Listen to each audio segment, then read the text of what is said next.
The message that I want my students to get is that it's applicable to everything.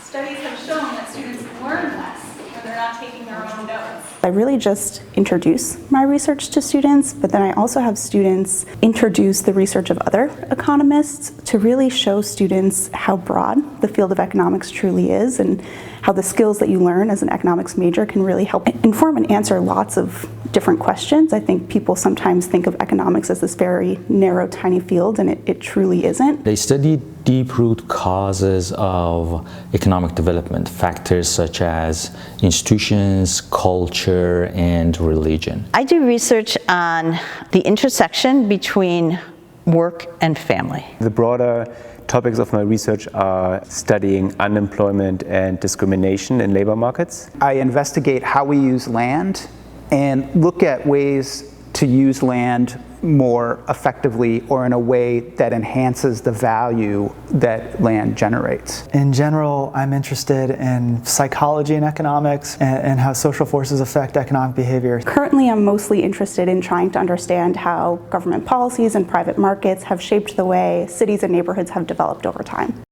I try to shift the paradigm, and to do that, I'm using the framework for my research. So what was the effect?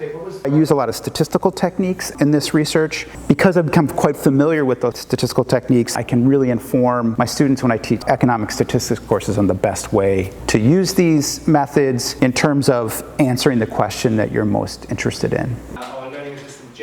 My students in the past, they've taken non-traditional career tracks where they work for NGOs in health or in education. So rather than learning a specific tool, you can have a very flexible tool set that you can apply to different areas. And I think that is one of the strengths of doing economics.